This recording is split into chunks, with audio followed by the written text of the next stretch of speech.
As much as we all like to rip on men, this is time to take some accountability. I'm outside this nigga house. It's 7 o'clock in the morning. When niggas start acting funny, baby, it's time to investigate. When a man deviates from his routine, something is up. Because niggas are predictable.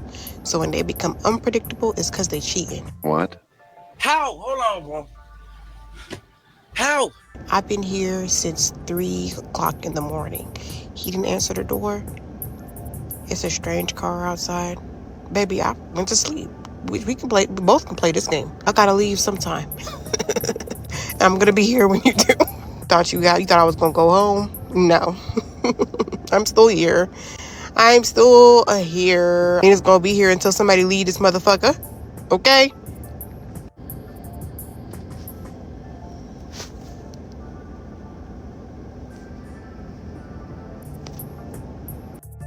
Okay, update. It's literally 8 o'clock. And this nigga is still pretending to be asleep.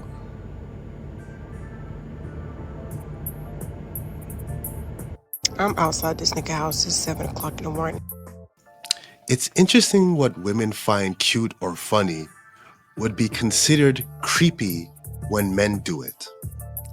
For instance, what do you think people would say if a man was waiting in front of his girlfriend's house, stalking her, waiting to see if she was cheating or not? Either someone would call the cops on him, or his friends would call him a lame. Why do women get a pass for cringy ass shit like this? Is it because they know they won't be punished for it? In general, women get sentenced 33% less time for similar offenses compared to men. They say that women are oppressed and men have more privileges, but I don't see it that way. In reality, it's more like privilege is invisible to those who have it. Let's take a look at the comments section. I swear there's no man worth this. Let me help you with that. I swear there's no person worth this, man or woman. When a man becomes unpredictable, I become unavailable. That's it, and that's all. Well, that would actually be a wise suggestion, because just like an animal, if it becomes unpredictable around you, are you gonna wait and see what happens next? No, you're gonna leave. So, on to the next. He's obsessed with you, does everything, puts in lots of effort, and then after a while he stops. This is what you're doing wrong. This is gonna be... lean in, okay? I'm gonna change your life. And it's gonna be hard for you because you're a woman. This is hard for you. You have anxious attachment. It's hard for you. It's fine. We're gonna do this. Okay, so this is you, this is him. He's the one with the jewelry. You are here. He wants your attention. Hello, he gives you flowers. He gives you something else. He gives you time and attention. Okay, he's giving you all of that.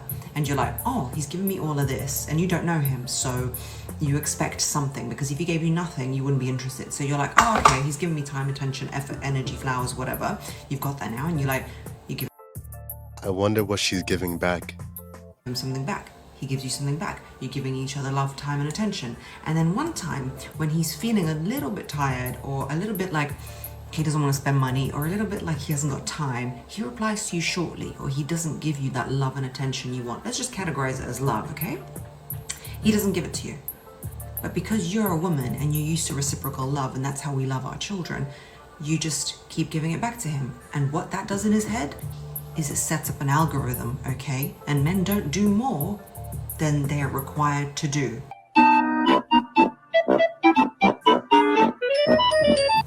Let's listen again. Men do not do more than what they are required to do.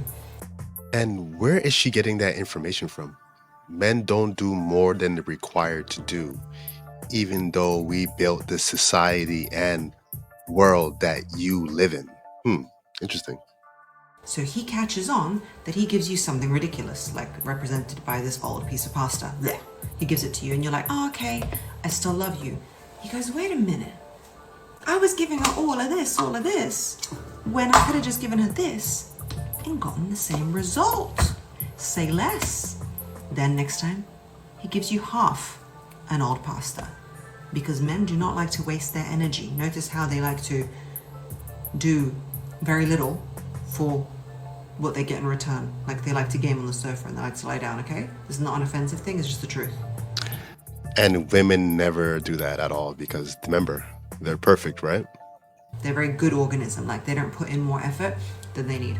And you're like, oh, okay, I guess this is what I'm getting now. I'll give him energy back. And you know what the worst part is you get emotional. That's the worst part. This is where you go wrong. This is gonna change your life. When he gives you this crummy old piece of pasta by the end like this, instead of being, and I'll tell you what to do in a second, instead of doing what you should do, you blow up and you give him a lot of emotion. You know what a lot of emotion means to him? That you still care. In fact, you lean in more. You're there like, why don't you do this with me? Why don't we do this anymore? Why don't you? This is what he is. I love you, I love you, I love you. Let's be together more. I love you, I love you, I love you. What you need to do instead is after he's given you this, and you've reciprocated with time, love, and attention, and then one time he gives you this crummy piece of crumb, you don't reply. You don't have time. You're not emotional. You're detached. You're not aggressive about it. You're not there telling him, oh, I feel like the relationship's not the same and it's not going anywhere, and let me write your whole monologue on the text and tell you why and how I thought, but you didn't, and then I thought, and then I was sad, and then you were sad. You act like it's a boring, non-interesting, non-event. This, you don't want to. You don't react to it. That's my daughter's food, by the way, that she finished. So basically turning to a spoiled brat that can't communicate. You are not interested. You're like this. You see the face? The brat face? Okay. Then he's like, oh, wait, I gotta come with all of this again? I've gotta get her attention by giving her a lot? Okay, then that's what I'm gonna do. And that, my friend, is the 101 of men. And that, my friend, won't work. This is the advice they give to each other. Do women expect the world from their spouse every day, every moment? What if men had this expectation for women? Don't women give less during the course of a relationship too? Started off having sex all the time, then it gradually declines, right? She used to always look and dress nice, but now she's always in the pajamas all the time. Do I notice? Yes. But does it matter? No. Because I know she's a human being that gets comfortable over time. That's just the nature of things. Think about it. When you see an elderly couple, are they still jumping through hoops, still trying to prove their love to each other every day? No. Because that's unrealistic and delusional to think that way. Guys, for the long term, a nice, boring girl will do wonders for you. Someone who appreciates peace and doesn't require the world from you every single day. Okay? Let's take a look at the comment section. As a therapist, this is law of detachment. Worry less about them. Focus more on yourself and you become more magnetic. So you're a therapist teaching manipulation, basically? Wow. Shame on you guys. The games. I'm so done with it. Yeah, you should be done with it. Just be straight up. This is so true. I guess if you're trying to manipulate people. It's not games. She's trying to put you all to self-respect. Stop accepting crumbs. Right. Stop accepting crumbs while you give nothing in return. So give me, but you never give at all. Okay, see how far that gets you. On to the next. Realistically, if I want kids by about 28, but I want to be married for probably 2 years before having kids, I need to have a husband and be married by 26, and then I'm going to be engaged for probably about a year, you know, to plan the wedding and do all that stuff. So I need to be a fiance. I need to be engaged by 25. But then, you know, usually before you get engaged, you're probably dating the person for about 2 years. I feel like that's a good amount of dating someone. That means that I'm gonna have to basically meet this person by 23? 22? Wait a second. I'm very much single. Okay. So how is this gonna work? Because my plans are getting a little, like, I actually have to meet someone tomorrow to have this be my life. What the fuck? Okay, realistically, if I want kids by about 28.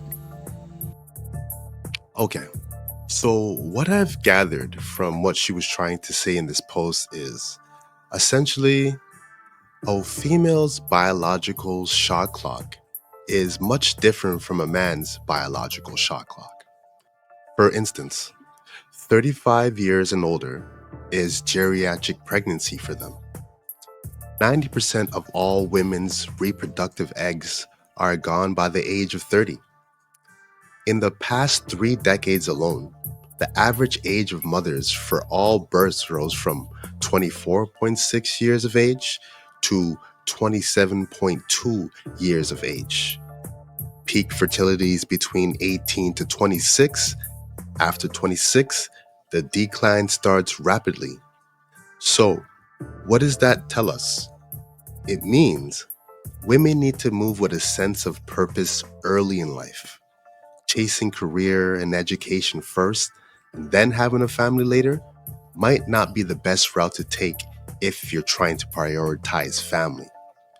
A woman's physical prime is early in her life, so you shouldn't just be wasting it partying and doing casual hookups. You have to move with a sense of urgency and get the best man you can get while your beauty is at its peak. All right, let's take a look at the comment section. Rachel Green on her 30th birthday. Don't know who that is. 2 years of dating is not enough time. Well, 2 years should be good enough time to evaluate a person. You know, people do change, but you can see the core of the person within 2 years. I've been saying this. Everybody is like, there is no set timeline for life. Like, bro, I don't want to have kids in my 30s and I don't want to be married before. Yeah, just don't listen to those people that are saying that there's no set timeline. There is a set timeline for your life, you know? People that say that are just basically falling behind the timeline and they're coping, you know? You're not men. You can't hold off your life till later. Okay? On to the next. So, fully naked in his car. What the fuck? So, fully naked in his car. Like literally skin to skin, just laying there for a little bit before we get back dressed after a little freaky time. Nasty bitch. So we're just laying there, you know, completely clothless. Stuffy. Next day, not a text, not a call, no good morning, or hey, how's your day going? Nothing. Not a thing.